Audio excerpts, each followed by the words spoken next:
ওগো নবীর উম্মতেরা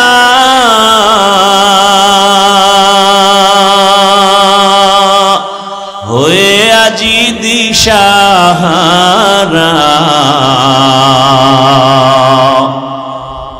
কোরআন হাদিসের চলো যখন যাহা চায় মনে,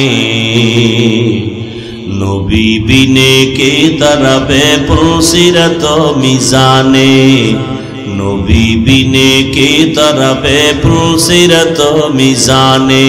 উম্মতের কান্ডারি নবী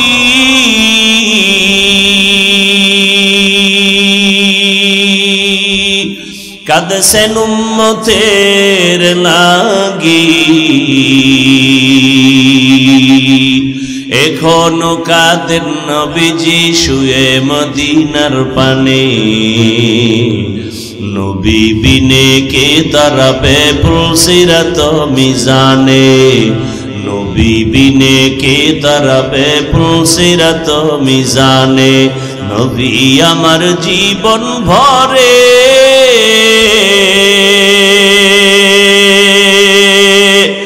দিনের লাগি কষ্ট করে, দান দান শহীদ করিলেন উহুদেরই ময়দানে,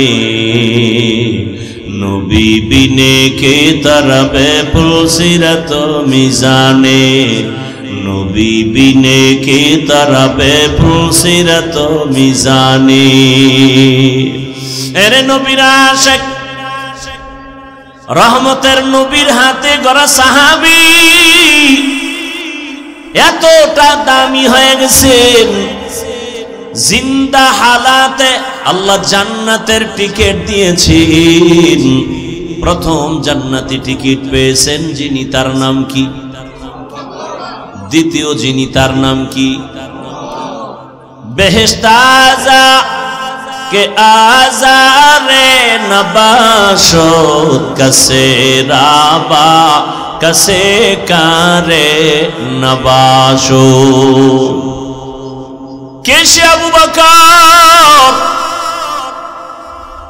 রসুলের ডানে আবু বকর, বামে ওমর।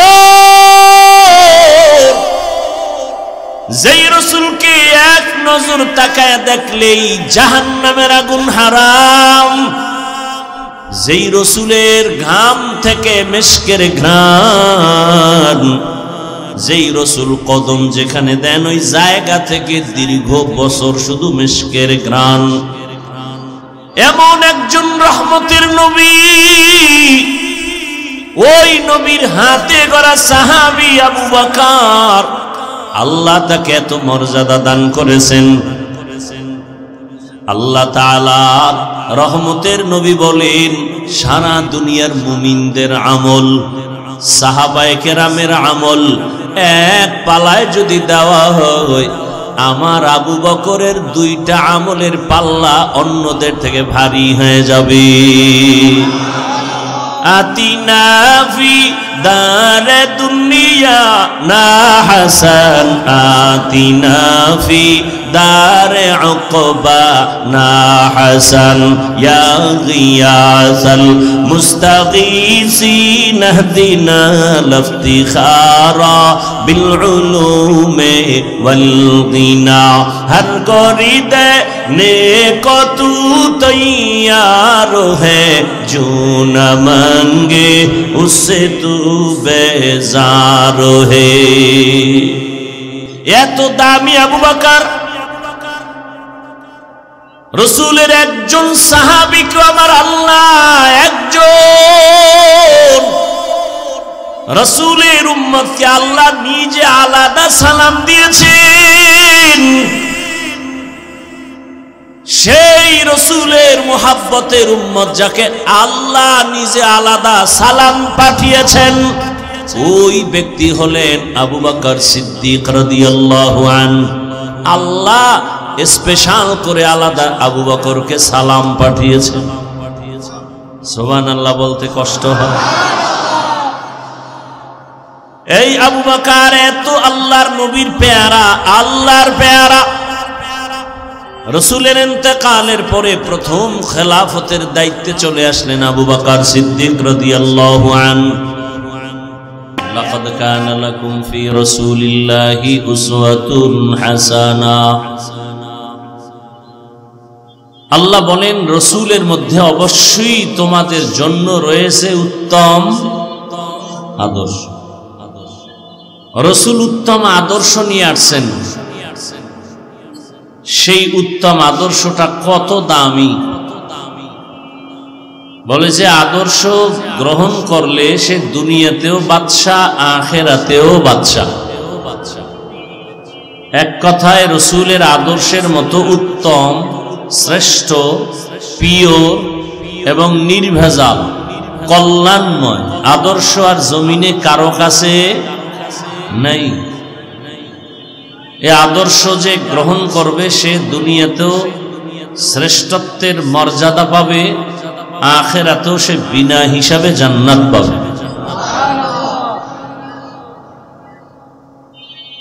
রসুলের আদর্শ কি?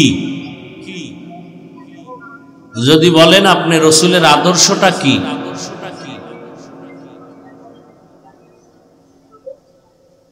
রসুলের আদর্শ গুনাহ থেকে নিজেকে বাঁচানো, মিথ্যা না বলা, আল্লাহকে অসন্তুষ্ট না করা,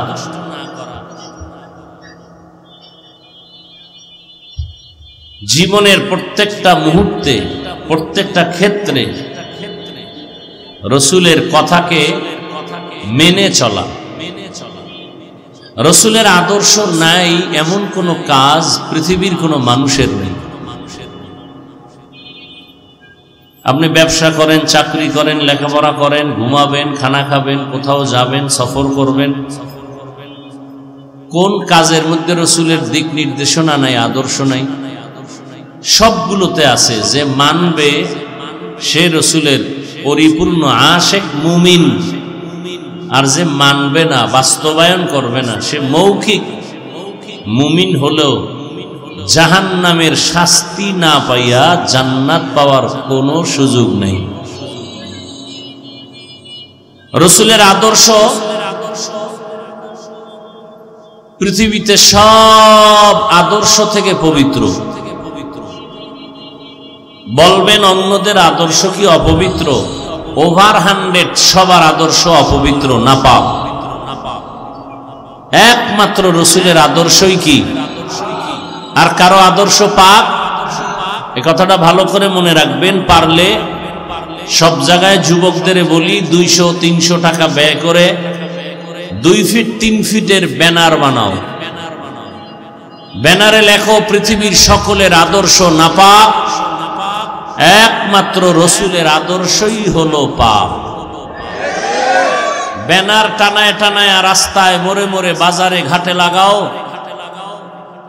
দুনিয়ার সকলের আদর্শ নাপাক, দুনিয়ার সমস্ত মানুষের মন গড়া আদর্শ নাপাক।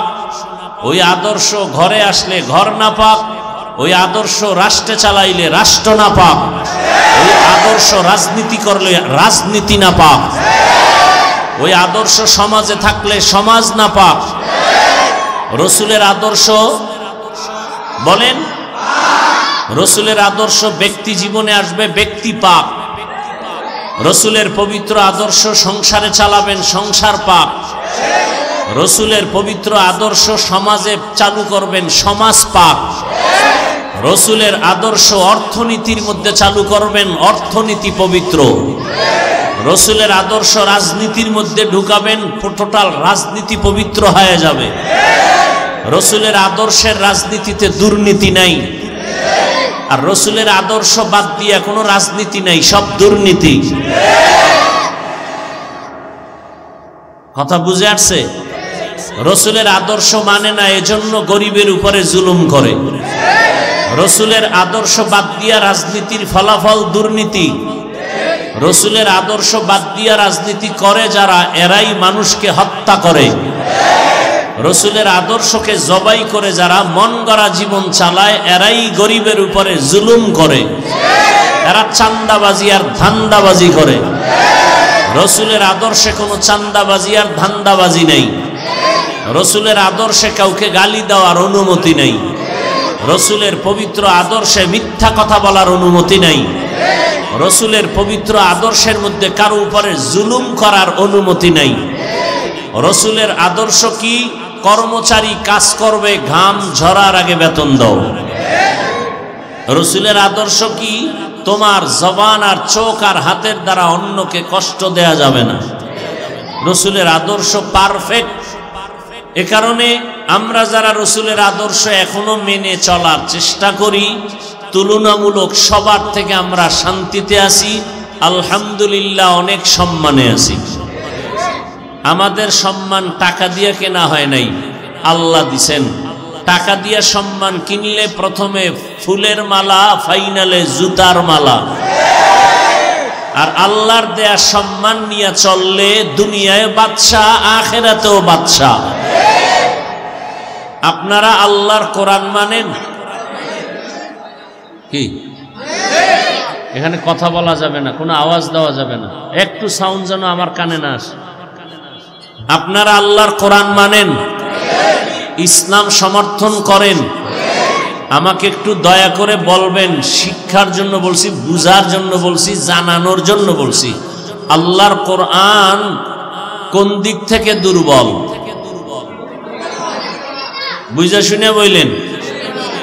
আল্লাহর কোরআনে কোনো দুর্বলতা নাই, ইসলামে কোনো দুর্বলতা নাই। আসতে বলেন কেন? সত্যটা জোরে বলবেন, আর সন্দেহ থাকলে চুপ থাকবেন। আল্লাহর কোরআনে মানুষের জীবনের সব বিষয়ের সমাধান আছে, হাদিসে আছে, ইসলামে আছে, পরিপূর্ণ আছে, কোনো দিকের দুর্বলতা নাই। না, এখনো বুঝা আপনারা বলেন না।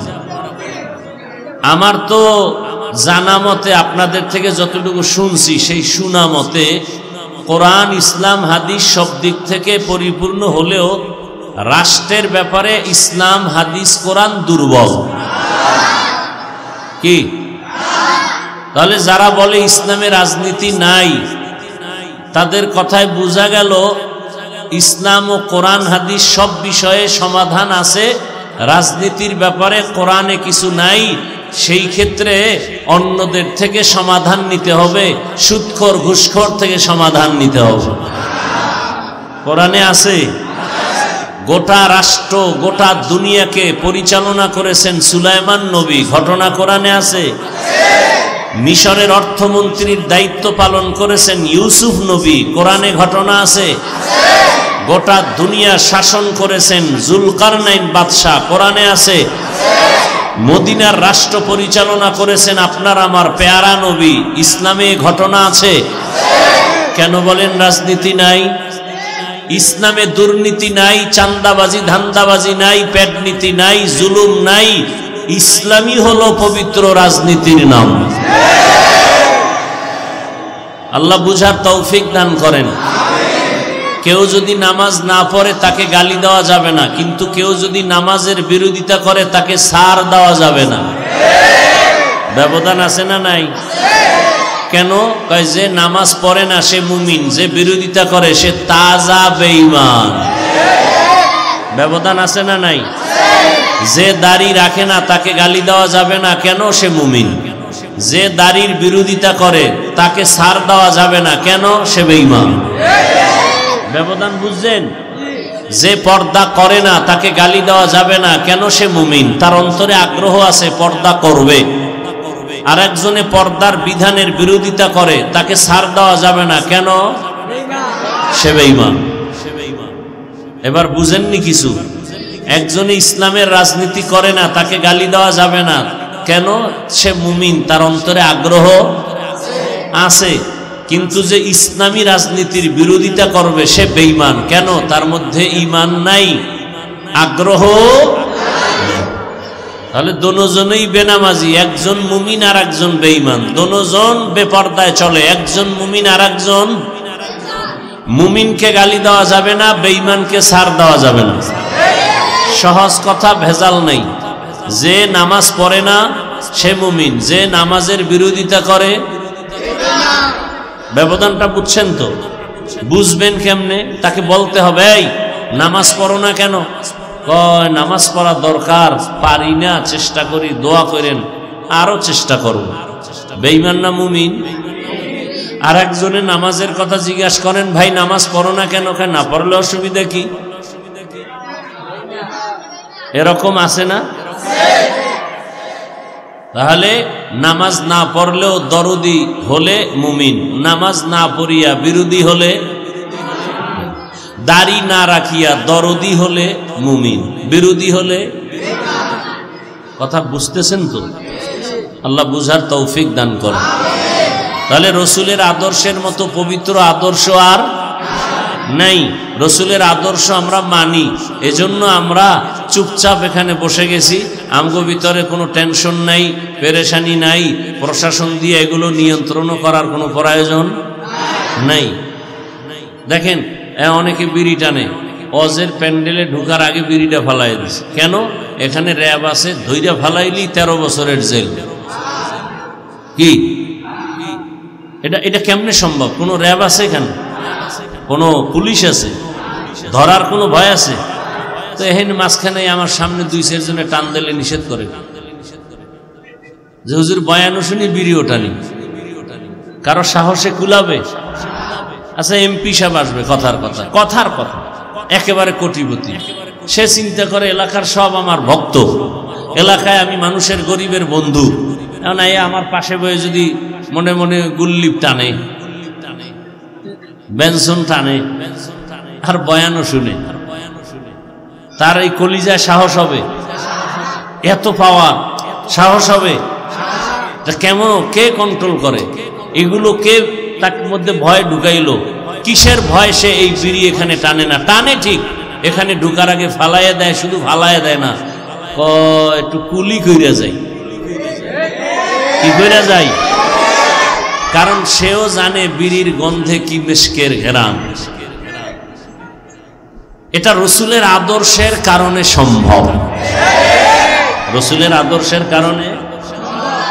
ইমামুল আউয়ালিন আল আখিরিন বাহর সদকা রাহমাতাল লিল আলামিন সাইয়্যিদুল কাউনাইন খাতমুল মুরসালিন আখির আমদ বুদ ফখরুল আউয়ালিন। রহমতের নবীর আদর্শ এত সুন্দর, এত পারফেক্ট, এত পাওয়ারফুল, কিয়ামত পর্যন্ত দুনিয়াতে যত মানুষ আসবে জীবনটা পরিচালনা করার জন্য, কল্যাণময় জীবনটাকে সফলতার মানদণ্ডে নেয়ার জন্য ভিন্ন কারো পরামর্শের প্রয়োজন নাই। নবী চ্যালেঞ্জ দিয়ে গেলেন, ক্বালা রাসূলুল্লাহি সাল্লাল্লাহু আলাইহি ওয়া আলিহি ওয়াসাল্লাম তারাকতু ফীকুম আমরাইন লান তাদিল্লু মা তামাসসাকতুম বিহিমা কিতাবাল্লাহি ওয়া সুন্নাত রাসূলি। রহমতের নবী বলেন, ও আমার উম্মতের দল, দুটো জিনিস আমি তোমাদের মাঝে রেখে গেলাম এবং চ্যালেঞ্জ দিয়া গেলাম, এই দুইটা জিনিস যারা আঁকড়াইয়া ধরবা, আমি রসুল চ্যালেঞ্জ দিলাম, তার ঈমানও যাবে না, সম্মানও নষ্ট হবে না।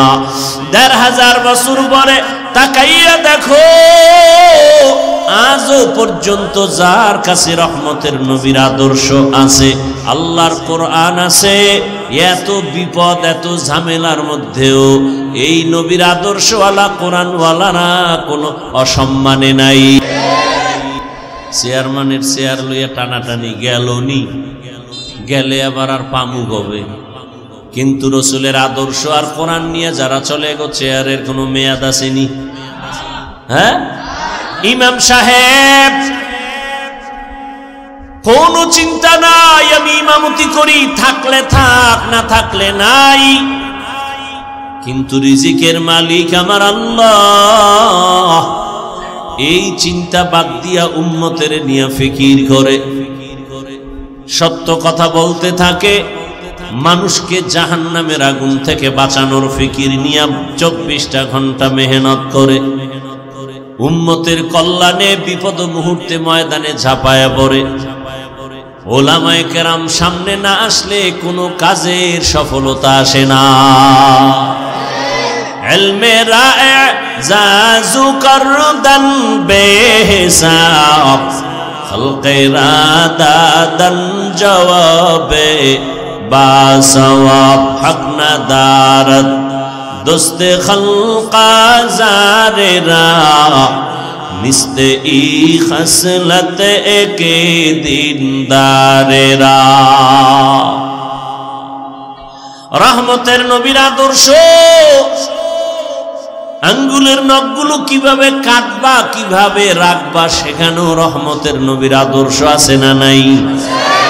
যে মানবে সে রসুলের খাঁটি আশেক, যে মানবে না সে পরিপূর্ণ আশেক না। মাথার চুলগুলো কিভাবে রাখবা কিভাবে কাটবা সেখানেও নবীর আদর্শ। মানলে তুমি নবীর আশেক, যদি তুমি না মানো তুমি রসুলের আশেক না। জুতাটা কেমনে পরবা সেখানেও নবীর নির্দেশনা দেয়া আছে না নাই? ও ভাই, তুমিও জুতা পরো আমিও পরি, রসুলের আদর্শ লাগায় পরো, সওয়াব। এই যে এক বোতল পানি এখানে রাখা, তুমিও পানি পান করো পিপাসা নিবারণের জন্য, আমিও পানি পান করব পিপাসা নিবারণের জন্য। তবে ব্যবধান হবে, কোয়ালিটি আলাদা হয়ে যাবে, কাইফিয়াত আলাদা হবে। তুমি পানির বোতলের মুখখাটা খুলিয়া বাম হাত দিয়ে একটা টান দিয়া বোতলের পানি একটা শেষ করছো। আমি ভুলেও বাম হাতে নিব না, আমি ডান হাতে নিয়ে 3 বারে এই বোতলের পানি পান করে ফেলবো। আমারও পিপাসা নিবারণ হবে, তোমারও নিবারণ হবে। তবে আমার পানি পান করা হবে ইবাদত, আর তোমার পানি পান করা ইবাদত হবে না। ইবাদত তখনই হবে রসুলের আদর্শ মানতে পারলে। তো যাও সুন্নতে আহমদ কো যা বা মুহাম্মদ কৈবুদ নিসবত তোরা কারে শয়তা মি গুনিনা মতওলি গরওলি নস্ত লানত বরওলি। রহমতের নবীর আদর্শ মতো চলবেন, শান্তি আর শান্তি। কসম আল্লাহ, রসুলের আদর্শে কোনো অশান্তি, আল্লাহর জাতের কসম। ভালো করে লিখো, এ জমিনে যতদিন পর্যন্ত রসুলের আদর্শ কায়েম হবে না ততদিন পর্যন্ত মিছিল করবা, আন্দোলন করবা, খোদার কসমে জমিনে শান্তি আসবে না। এই কপাল ভরা মুমিন মুসলমান সারাদিন বিড়ি টানে, গাঞ্জা খায়, মদ লইয়া দৌড়ায়। এরে যদি কও এর চরিত্র ফুলের মতো পবিত্র, তো গাঞ্জা খোরের চরিত্রর উপায় কি?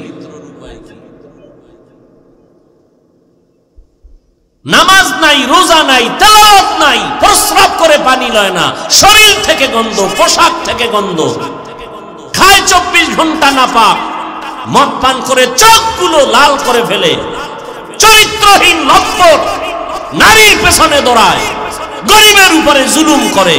তার চরিত্র যদি ফুলের মতো পবিত্র হয়, তো জমিনে আর চরিত্র ভালো হবে কার?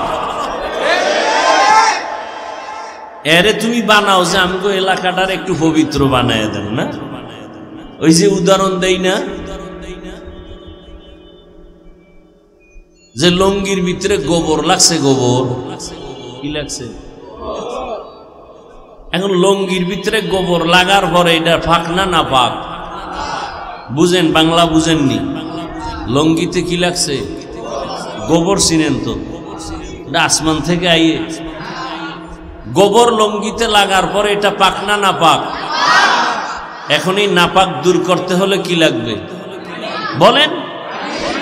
এখন আপনি মনে করেন এই এলাকার অপরিচিত মানুষ, হঠাৎ নাপাক গোবর পরিষ্কারের পানি খুঁজতে গিয়া দেখেন পানি আর। একজনে কয়, কি তোমার ঘাম বেরোইতেছে, কি বিষয়? কয় পানি খুঁজতেছি গোবর নাপাক দূর করার জন্য। কয় তুমি এত পেরেশান হয়ে লাভ কি, পানি তো নিজের কাছেই আছে। আছে না নাই? নাম কি? প্রস্রাব। তো চিন্তা করলো এই বুদ্ধিটা আগে দিলে তো ঘাম যাইতো না। আহা, কত সুন্দর একটা বুদ্ধি পেয়ে গেল। ঠিক আছে, তাই তো আর টেনশনের কিছু নেই। এখন ওই ব্যক্তি প্রস্রাবের পানি দিয়া গোবরের নাপাক ধুইছে, কেমন পরিষ্কার পরিচ্ছন্ন হলো? পাক হলো না নাপাক আরো ছড়াইলো? হ্যাঁ, আরো ছড়াইলো।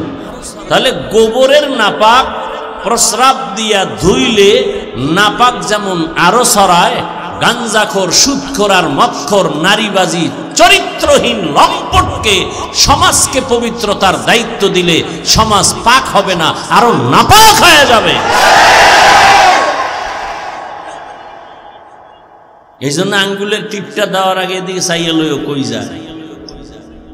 এই টিপের দাম আছে। এক টিপ দিবা পুরা বিল্ডিং তোমার হয়ে যাবে। এক টিপ দিবা গাঞ্জা করে তোমার টিপটা নিয়ে জানো গাঞ্জা খাইতে না পারে, তোমার এই টিপের অনেক দাম, তোমার টিপের শক্তি পায়া জানো কোনো বেঈমানের বাচ্চা মানুষের গলায় ছুরি চালাতে না পারে, তোমার আঙ্গুলের টিপের পাওয়ার পায়ে কেউ যেন সমাজের গরিবের উপরে জুলুম করতে না পারে। তোমার আঙ্গুলের টিপের পাওয়ার পায়া কোন বেয়াদব যেন আমার মনকে ধর্ষণ করতে না পারে। টিপটা জায়গা মতো দিও, দেওয়ার আগে 1000 বার চিন্তা করো। আর যদি ভোটের আগের রাত্রে কিছু খাইতে মনে চায়, বাথরুমে গিয়া 10 গ্রাম পায়খানা খাইও। এরপরে বাজারে গিয়ে হালাল সাবান দিয়ে কুলি করবা, গন্ধ শেষ। আর যদি তোমার বাপ মার বরদোয়া থাকে কপালে, তাহলে হারাম খাইয়া মাইয়া ফলাডির রক্ত নাপাক কইরা এরপরে মইরো। ওই মাইয়া ফলাগুলো বরদোয়া দিবে, শুধু নিঃশ্বাস ফেলবে আর বরদোয়া দিবে। একটা সুদখোর ঘুষখোর শান্তিতে নাই। ও বাইরের জ্বালা, ভিতরের জ্বালা, শারীরিক অসুস্থ, মানসিক অসুস্থ, একটা জায়গায় শান্তি নেই। শেষফল cancer, blood cancer, liver cancer, এই পরিণাম ফল। মদ খাইলে শরীরের যৌবন বাড়ে, মেধা বাড়ে। একটা বুদ্ধি আমাকে গ্যারান্টি দে, আমি মদ খামু, খোদার কসম।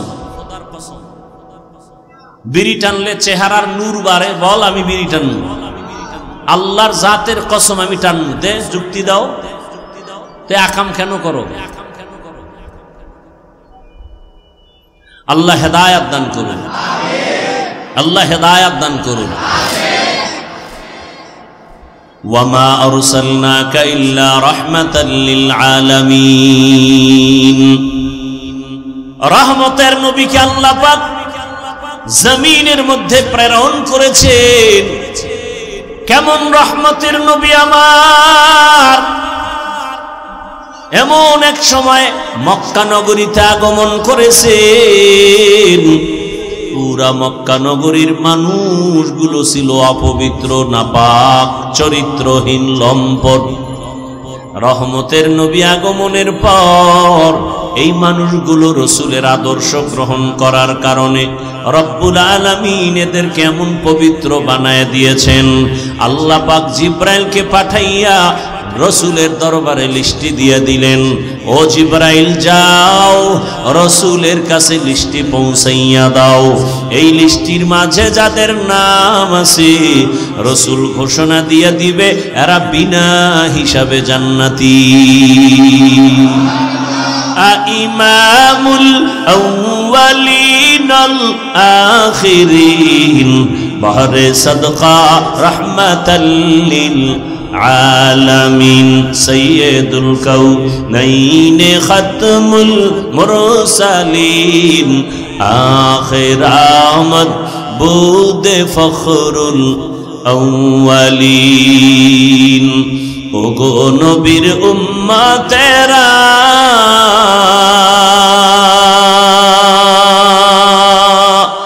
হয়ে আজি দিশাহারা,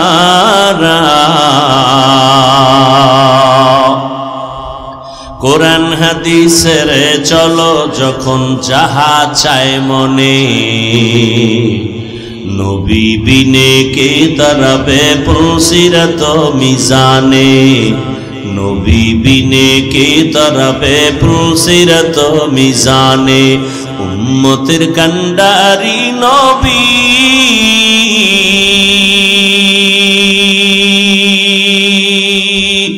কাঁদছেন উম্মতের লাগি এখনো কাঁদেন নবীজি শুয়ে মদিনার পানে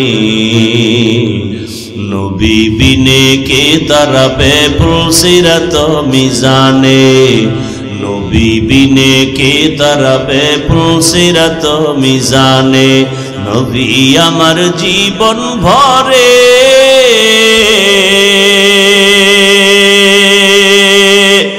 দিনের লাগি কষ্ট করে দান দান শহীদ করিলেন উহুদেরই ময়দানে নবী বিনে কে তরফে পুলসিরত মিজানে নবী বিনে কে তরফে পুলসিরত মিজানে এরে নবীর আশিক রহমতের নবীর হাতে গড়া সাহাবী এতটা দামি হয়ে গেছেন জিন্দা হালাতে আল্লাহ জান্নাতের টিকিট দিয়েছেন প্রথম জান্নাতি টিকিট পেয়েছেন যিনি তার নাম কি দ্বিতীয় যিনি তার নাম কি বেহেশত আযা কে আজারে নবাশত কসে রাবা কসে কারে নবাশো কেশে আবু বকর রাসূলের ডানে আবু বকর বামে ওমর যেই রাসূলকে এক নজর তাকায় দেখলেই জাহান্নামের আগুন হারাম যেই রাসূলের ঘাম থেকে মিশকের ঘ্রাণ যেই রাসূল কদম যেখানে দেন ওই জায়গা থেকে দীর্ঘ বছর শুধু মিশকের ঘ্রাণ এমন একজন রহমতের নবী ওই নবীর হাতে গড়া সাহাবী আবু বকর আল্লাহ তাকে এত মর্যাদা দান করেছেন আল্লাহ তাআলা রহমতের নবী বলেন সারা দুনিয়ার মুমিনদের আমল সাহাবায়ে কেরামের আমল এক পালায় যদি দেওয়া হয় আমার আবু বকরের দুইটা আমলের পাল্লা অন্যদের থেকে ভারী হয়ে যাবে আতিনা ফি দারে দুনিয়া না হাসান আতিনা ফি দারে উকবা না হাসান ইয়া গিয়াসাল মুস্তাগীসিন ইহদিনা লফতিখারা বিল উলুমে ওয়াল গিনা হর গরিদে নেকো তু তৈয়ার হে जो न मांगे उससे तू बेजार है এত দামি আবু বকর রাসূলের একজন সাহাবীকে আমার আল্লাহ একজন রাসূলের উম্মতকে আল্লাহ নিজে আলাদা সালাম দিয়েছেন সেই রাসূলের মুহাব্বতের উম্মত যাকে আল্লাহ নিজে আলাদা সালাম পাঠিয়েছেন ওই ব্যক্তি হলেন আবু বকর সিদ্দিক রাদিয়াল্লাহু আনহু আল্লাহ স্পেশাল করে আলাদা আবু বকরকে সালাম পাঠিয়েছেন সুবহানাল্লাহ বলতে কষ্ট হয়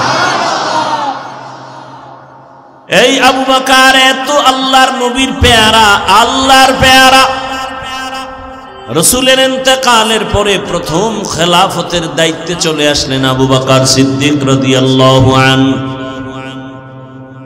এই আবু বকরের এত মান এত দাম নবী যাকে ছাড়া কোনো মশওয়ারা করেন না সেই আবু বকরের ইতিহাস নবী বলেন আমি একদিন এশার নামাজের পরে আমার রুমের মধ্যে আমি ঢুকলাম অর্থাৎ মসজিদে নববী আর আমার হুজরা তথা আয়েশার হুজরা পাশাপাশি লাগানো।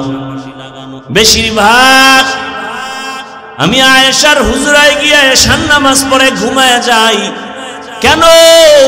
বলে ভোর রাত্রে উঠিয়া আবার মালিকের সাথে হাজিরা দেই, কথা বলি। ভোর রাতে উঠে যাই, এশার নামাজ কমপ্লিট করে আমি হুজরায় গিয়া যখন বিশ্রামে চলে গেলাম, ঘুমাচ্ছিলাম। আমি রসুলের ঘুমটা কেমন? বলে আমার চোখ দুইটা বন্ধ থাকলেও আমার কলবের দরজা বন্ধ থাকে না। আমি মুহাম্মদ ঘুমাইলে আমার চোখ ঘুমায়, আমার কলব ঘুমায় না। রহমতের নবীকে চিনো কেমন? আমার মায়ার নবী ১৫০০ বছর পর যেই নবীর আদর্শ দেখে গবেষণা করে বহু বিধর্মী কালেমাওয়ালা হয়ে গেছে। আরো আস্তে করে বলেন। এই জোনায়েত গেল সাউন্ডটা বাড়াইয়া ফট করে এনে একটা কারু বাজায় গেল, কমাই লিখে সাউন্ডারে।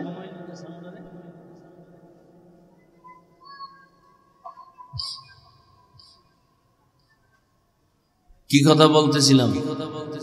গেছে 1 মিনিটে ভুলে গেছে।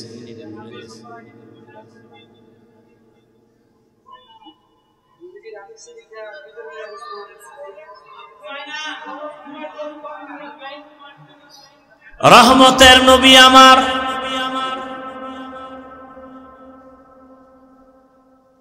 এশার নামাজের পরে আম্মা জান আয়েশা রাদিয়াল্লাহু আনহার হুজরায় ঘুমাইছেন। হঠাৎ করে রসুলের ঘুম ভেঙ্গে গেল। রসুল উইঠা বের হয়ে গেলেন। আম্মা জান আয়েশা তখন ঘুমে নিমগ্ন ছিলেন। কিছুক্ষণ পর আম্মা জান সজাগ হয়ে দেখে নবী বিছানায় নাই। রহমতের নবীকে তালাশ করার জন্য আম্মা জান আয়েশা রাদিয়াল্লাহু আনহা বের হয়ে গেলেন। মনের মধ্যে ধারণা রহমতের নবী বোধহয় অন্য বিবিদের ঘরে কোথাও গেছেন, কিন্তু খুঁজে খুঁজে আলামত দেখে দেখে নাই। খুঁজতে খুঁজতে গিয়া দেখে রহমতের নবী জান্নাতুল বাকির সামনে উম্মতের জন্য দোয়া করে আর কান্না করে। আম্মা জান আয়েশা দূরের থেকে দেখে আবার দ্রুত হেঁটে আইসা শুয়ে পড়ছে। মনে মনে ধারণা আমি যে রসুলকে দেখতে গেলাম, নবী যেন এটা টের না পায়। আমি আগের মতোই শুয়ে পড়লাম। রহমতের নবী আসছেন, আম্মা জান আয়েশা ঘুমের বান্দরি আছেন। রহমতের নবী কিছুক্ষণ পরে আসছেন। আইয়া কয়, এই আয়েশা, তুমি যে আমার পিছে গেছো, তুমি যে তাড়াহুড়া কইরা আসছো, তুমি যে চাদর উপরে দিছো, তোমার ঘন ঘন শ্বাস বের হচ্ছে, চাদরের টের পাওয়া যাচ্ছে, আর তুমি কি মনে করছো আমি আবু বকরের মতো? তোমার বাবা আবু বকরের মতো? তুমি কি ভেবেছো আমি ওমরের মতো? না না, আমি মুহাম্মদ সামনে যেমন দেখি পিছনেও তেমন দেখি। আল্লাহ আমাকে পাওয়ার দান করেছেন। আমি সামনে যেমন, এত ডিস্টার্ব, এত ডিস্টার্ব।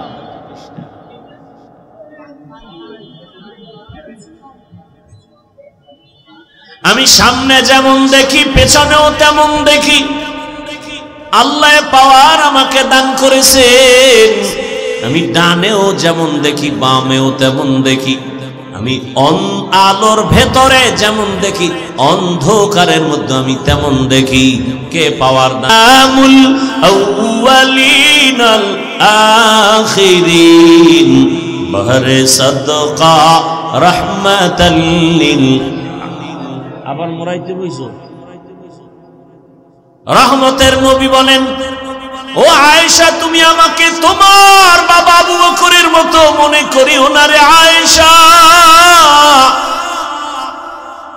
এশার নামাজের পরে রহমতের নবী ঘুমিয়ে আছেন।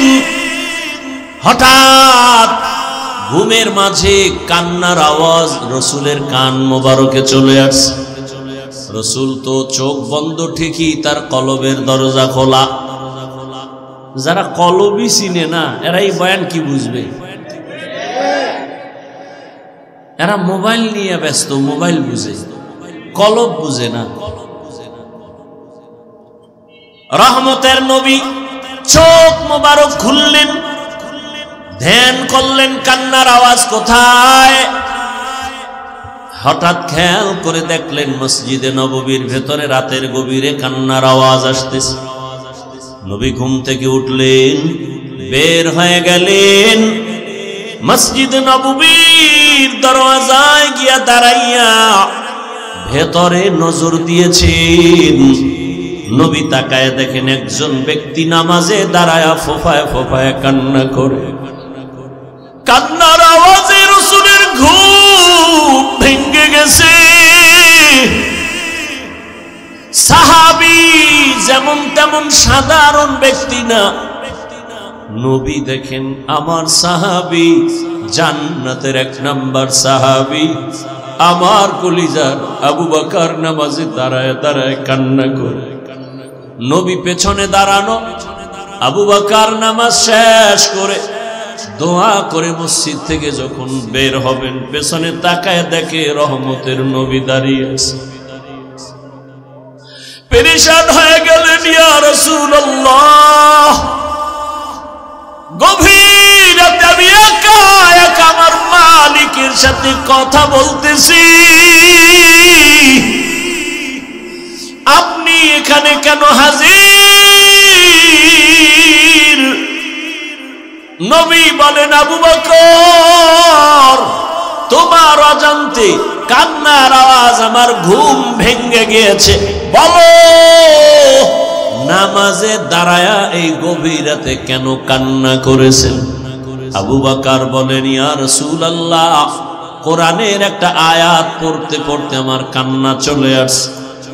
কোন আয়াত পড়ে কাঁদছেন বলেন? আবু বকর বলেন, ওই আয়াত, ইন্নাল্লাহা আশতারা মিনাল মুমিনিনা আনফুসাহুম ওয়া আমওয়ালাহুম বিআন্না লাহুমুল জান্নাহ। অর্থ কি? বলে আল্লাহ বলেন, আমি মুমিনের জান মাল কিনে নিয়েছি, বিনিময়ে আমি মুমিনের জান্নাত দিয়ে দিয়েছি। রহমতের নবী বলেন, এটা তো খুশির খবর, এখানে কান্নার কিছু নাই। আবু বকর তো সেই আবু বকর, আল্লাহ কি পরিমাণ মেধা তাকে দান করেছেন। আল্লাহ যখন আয়াত নাজিল করলেন, ইযা জাআ নাসরুল্লাহি ওয়াল ফাতহ ওয়া রাআইতান নাসা ইয়াদখুলুনা ফি দীনিল্লাহি আফওয়াজা, সাহাবায়ে কেরাম আনন্দিত, দলে দলে বেঈমান কালেমা পড়ে। আল্লাহ ঘোষণা দিয়েছেন নবী বিজয় হয়ে গেছেন, আপনার বিজয় সুনিশ্চিত। কিন্তু এক কোনায় বৈশা আবু বকর অঝোর দ্বারায় কান্না করতেছেন। সাহাবায়ে কেরাম বলে, আবু বকর, সবাই খুশি, আপনি কেন কাঁদেন? বলে, তোমরা ভাবতেছো খুশির খবর, কিন্তু এখানে বড় কঠিন হালাত। আমার মন বলতেছে রহমতের নবী বোধহয় আর বেশি দিন জমিনে থাকবেন না। আল্লাহ পাকের ইশারা, বিজয়ের পূর্ণতা লাভ করেছে রাসূল, এখন দায়িত্ব শেষ, নবী চলে যাবেন, তাই ভাবতেছি আমি। মুফাসসিরিনে কেরাম বলেন, ইজাজা সূরার এই ব্যাখ্যা যে যতজনে করেছে আবু বকরের ব্যাখ্যাটাই শ্রেষ্ঠ। সেই আবু বকর তেলাওয়াত করে আর কাঁদে। নবী কয়, খুশির খবর, কাঁদলেন কেন? ইয়া রাসূলুল্লাহ, আমি ব্যবসা করি, আমার দোকানে আজ এক মহিলা আসিয়া বহুদিন আগে আমার দোকান থেকে মালটা ফেরত দিয়া টাকা নিয়ে গেছে। আমি বিদায় বেলা বলছিলাম, হে আম্মা জান, কেন আপনি মাল ফিরাইয়া টাকা নিয়ে যাচ্ছেন? মহিলা বলে, সময় কম, একটা জবাব দেই, তোমার দোকানের মাল আমার পছন্দ হয় নাই। আমি আবু বকরের অন্তরে দাগ কেটেছে। হাসরের ময়দান ভয়ঙ্কর, আপনি রাসূল তো কিয়ামতের বয়ান করেছেন আর আপনি কান্না করেছেন, আমরাও কান্না করেছি। কিয়ামতের দিন আপনিই বলেছেন কিয়ামতের ময়দান এতটা কঠিন, নারী আর পুরুষ সব উলঙ্গ দাঁড়াবে, সূর্যের গরম, জাহান্নামের আগুনের গরম, আল্লাহ কুদরতের ভয়ঙ্কর আওয়াজ দিবেন। এমন এক অবস্থা হবে হাসরের ময়দানে, জাহান্নামের চিৎকার শুরু হবে। জাহান্নাম বলবে, আল্লাহ বেনামাজি গুনাহগার গুলো আমার পেটে দাও, বড় ক্ষুধা আছে। আল্লাহ কুদরতি ভাবে বলবেন, একটু অপেক্ষা কর, বেনামাজিদের একটু আমল নামাটা মাপ দিয়া নেই, দেখবো ওর গুনার পাল্লা কত ভারী। আল্লাহ পাকে কথা বলার পরেও জাহান্নামকে ধরে রাখতে পারবে না। আল্লাহ বলবেন ৭০,০০০ শিকল লাগাইয়া জাহান্নামকে পিছন দিকে টেনে ধরো ফেরেশতারা। ৭০,০০০ শিকল, এক একটা শিকলের গোড়ায় ৭০,০০০ ফেরেশতা লাগাইয়া টানিয়াও ধরে রাখতে পারে না। রহমতের নবী বলেন, এমন কঠিন হালাত হবে কিয়ামতের ময়দান। ওদিকে সূর্যের গরমে মাটির জমিনটা তামা হয়ে যাবে, কেউ দাঁড়াইতে পারবে না। বেনামাজি গুনাহগারের মাথার মগজগুলো ভাতের মারের মতো ফুটতে থাকবে। এমন কঠিন সময় সব নবীদের কান্না শুরু হয়ে যাবে। আদম নবীর কান্না, মূসা নবীর কান্না, ঈসা নবীর কান্না। আবু বকর বলেন, ইয়া রাসূলুল্লাহ, ওই সময় আমার আল্লাহ আরো কঠিন কঠিন হুঙ্কার দিবেন। ওয়ামতাজুল ইয়াউমা আইয়ুহাল মুজরিমুন, আল্লাহ বলবে, ও গুনাহগারেরা, নেককারদের থেকে তোরা আলাদা হয়ে যা। আমি আজকে নেককারদের ডান হাতে আমলনামা দিব, বিনা হিসাবে জান্নাতে যাবে। গুনাহগারের বাম হাতে আমলনামা দিব। ওই দিন যদি আমার আল্লাহ, আমি আবু বকরকে ডাক দিয়া বলে, আবু বকর সামনে আসো, আমি যে তোমাকে জাহান্নামের শিকল থেকে ধইরা মুহাম্মদের হাতের কাছে নিয়া কালেমা পড়ানোর মাধ্যমে তোমাকে জান্নাতি বানাইয়া আমি সালাম পাঠাইছিলাম, মনে আসেনি? আমি তোমার এত আদর করে তোমাকে জান্নাতের ১ নাম্বার সাহাবীর ঘোষণা দিয়েছিলাম, মনে আসেনি? জি আল্লাহ, বলো এবার আমার জন্য কি নিয়ে আসছো? আমি যদি আল্লাহর কাছে বলি, আল্লাহ তোমার জন্য নামাজ, তেলাওয়াত, তোমার জন্য আমি জিকিরের আমল নিয়ে আসছি, আমি তোমার দরবারে রোজার আমল নিয়ে আসছি, আল্লাহ যদি বলে ফেলেন ওই মহিলা যেমনে বলেছে, যদি বলে ফেলেন, রে আবু বকর, আমার জান্নাতটা আমাকে দাও, তোমার জান মাল নিয়ে তুমি জাহান্নামে যাও। যদি বলি, আল্লাহ কেন? বলে, যদি আল্লাহ, আবু বকর, আমি যেইভাবে নামাজ চাইছি ওইভাবে নামাজ তুমি পড়ো নাই, আমি যেইভাবে জিকিরটা চাইছিলাম তুমি ওইভাবে মহব্বতে জিকির করো নাই, আমি যেইভাবে রোজা রাখার কথা বলছিলাম তুমি ওইভাবে হক আদায় করে রাখো নাই, আমি যেইভাবে নামাজ আদায়ের জন্য বলেছি হক আদায় করে তুমি আমার জন্য করো নাই। আমার সব তোমার আমল তুমি নিয়ে জাহান্নামে যাও, আমার জান্নাত আমারে ফিরায়া দাও। ইয়া রাসূলুল্লাহ, এই কথাটা মনে যখন আসছে আমি চোখের পানি ধরে রাখতে পারি নাই। সেই দিন যদি আল্লাহ এমনটা বলিয়াই ফেলার, আমার দুনিয়ার সম্মান তো কোনো কাজেই লাগবে না। সাথে সাথে জাহান্নামের হ্যান্ডকাপ, আল্লাহর অর্ডার হবে, ও জাহান্নামের ফেরেশতাই গুনাহগারের ধর, জাহান্নামের দিকে নিয়ে যাও। ও আমার যুবক বাবারা, বৃদ্ধ বাবাজি, ও পর্দার আড়ালের মা বোনেরা, আল্লাহর কোরআন সত্য। আজ পর্যন্ত কেউ একটা মিথ্যা ভুল প্রমাণ করতে কেউ পারে নাই। ওই কোরআন যদি তোমার অন্তর বলে সত্য, কোরআনে যত বয়ান আল্লাহ করেছেন সবই কিন্তু সত্য। কারা জান্নাতে যাবে, কারা জাহান্নামে যাবে, আল্লাহ স্পষ্ট কোরআনে বলে দিয়েছেন, তাও সত্য। ইন্নাল আবরারা লাফি নাঈম ওয়া ইন্নাল ফুজ্জারা লাফি জাহিম। নেক আমলওয়ালাদের জন্য জান্নাতের দরজা, গুনাহগার যারা তাদের জন্য জাহান্নামের পথ। জান্নাতটা কেমন শান্তির ঠিকানা আল্লাহ তাও কোরআনে বয়ান করেছেন। জান্নাতিন তাজরি মিন তাহতিহাল আনহার, এমন জান্নাত আল্লাহ দান করবেন যারা জান্নাতে একবার ঢুকবে জীবনে জান্নাতের শান্তি ছেড়ে আর বের হতে চাইবে না। মা তাশতাহি আনফুসুকুম, জান্নাতে যা চাইবে দেখবে অন্তরে কল্পনা করবে সামনে হাজির। যেই জান্নাতে কোনো বাথরুম নাই। জান্নাতীরা ঢুকবে, কোনো কালো মানুষ থাকবে না, জান্নাতীদের দাড়ি কোনোদিন উঠবে না, যুবতী কোনোদিন বৃদ্ধা হবে না, যুবক কোনোদিন বুড়া হবে না। এমন জান্নাত কাদের জন্য? আল্লাহ বলেন নেক আমলওয়ালাদের জন্য। আর জাহান্নামটা গুনাহগারের জন্য।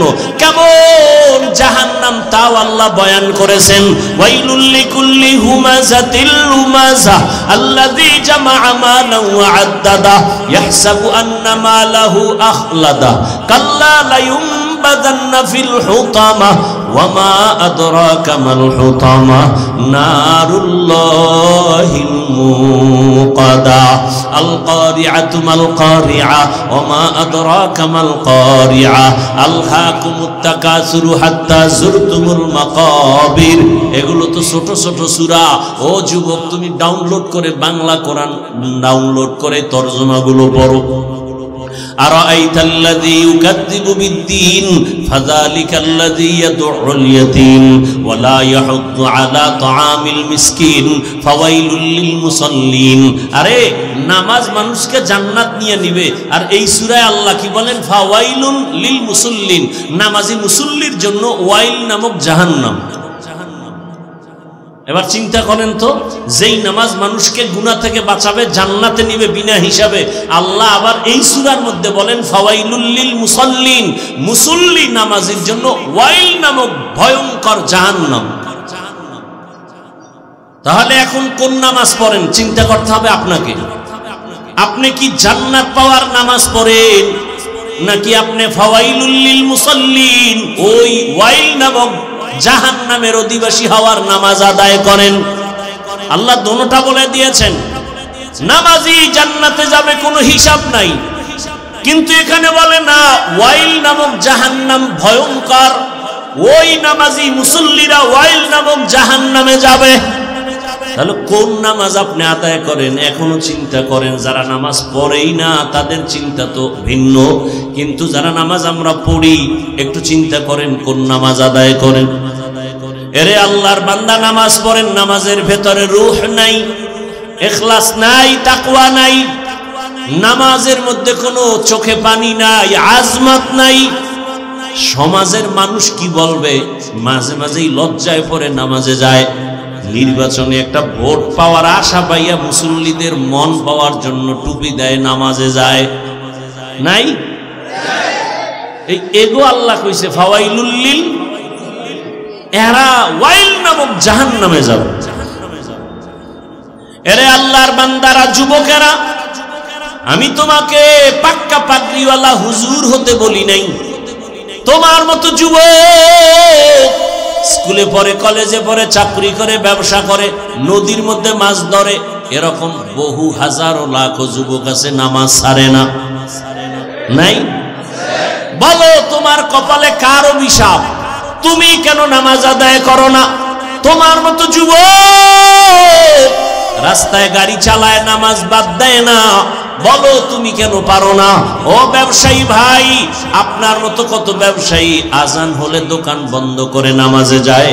একটু নিজেকে প্রশ্ন করেন, আপনি কেন নামাজ পড়তে পারেন না? ও যুবক বাবা, কলেজের ছাত্র নামাজ পড়ে, তুমি কেন পারো না? র্যাব, আর্মি, পুলিশ, বিডিআরের চাকরি করে, নামাজি অভাব নাই, তুমি কেন পারতেছো না? বলো। তোমার মতো যুবক গাড়ি চালায়, নদীর মধ্যে মাছ ধরে, জমিনে কৃষি কাজ করে, নামাজ পড়ে, বলো তুমি কেন পারো না? পর্দার আড়ালের আম্মা জান বোনেরা, আপনার মতো কত মা কত বোন এখনো আছে বেপর্দায় চলে না, নামাজ ছাড়ে না, মোবাইলে সময় নষ্ট করে না, স্বামীর মাল খেয়ানত করে না। আপনারা কেন পারবেন না? এরে যুবক বাবা, স্কুলে পড়ো, কলেজে পড়ো, ডাক্তার হও, ইঞ্জিনিয়ার হও, যাই হও না কেন, 5 বেলার নামাজ পড়ো, মা বাবার দোয়া নিয়ে চলো, শিক্ষকের দোয়া নাও, বেয়াদবি করিও না। তোমার ব্যবহারে কোনোদিন যেন মা বাবা কষ্ট না পায়, তোমার আচরণে শিক্ষক যেন কষ্ট না পায়, তোমার ব্যবহারে কোনো আলেম যেন কষ্ট না পায়। তাহলে তুমি যত বড় শিক্ষিত হও, মরার আগে তোমার ধ্বংস অনিবার্য, কোনো সন্দেহ নাই। এখনো তওবা করো, জীবনে তো গুনাহ কম করো নাই। মনের ঝাল মিটাইয়া কত গুনাহ করেছো, মনে চাইছে দাড়ি কাটবা, কেটে ফেলেছো, মনে চাইছে নামাজ পড়বা না, পড়ো নাই, মনে চাইছে পার্কে দৌড়াবা, পার্কে দৌড়ায় গেছো, মনে চাইছে সারা রাত মোবাইলে গুনাহ করবা, গুনাহ করেছো। আমার মাওলার আদালতে কোন দিন যাইবা হিসাব মিলাও। তোমার আমার চোখের সামনে কত যুবকের লাশ আর লাশ, ঘুমের মধ্যে মানুষ মরে যায়, গাড়ির নিচে পড়ে মানুষ মরে যায়, এমন একটা দিন নাই যুবকের লাশের খবর নাই। এখনো তওবা করার সময়। আল্লাহকে মনে মনে বলো, হে মালিক, জীবনে মনের আশা পূরণ করে কত অন্যায় করেছি, আমার মতো অন্যায়কারী আর কেউ নাই। আমার গুনার খবর আমার আত্মীয় স্বজন জানলে কেউ মোহাব্বতের নজরে দেখতো না। ও আল্লাহ, আপনি তো দেখছেন, জানছেন, রাগ করিয়া আমাকে মেরে ফেলেন নাই, আমাকে আপনি খানা থেকে মাহরুম করেন নাই। আজ আমি তৈরি হয়ে গেলাম, মরিয়া গেল, আর নামাজ ছাড়বো না, দাড়ি কাটবো না, বেপরদায় চলবো না। মা বাবার দোয়া নিয়া, শিক্ষকের দোয়া নিয়া, উলামায়ে কেরামের পরামর্শ নিয়া, নবীজির আদর্শ মেনে চলবো। তওবা করার জন্য যদি অন্তর তৈরি হয় খাঁটি অন্তরে, আল্লাহকে বলো, আল্লাহ পাক মুহূর্তের মধ্যে সব গুনাহগুলো মাফ করে দিবেন। আল্লাহ আমাদেরকে গুনাহমুক্ত জীবন দান করেন, তওবাওয়ালা জিন্দেগি দান করেন। আলহামদুলিল্লাহি রাব্বিল আলামিন।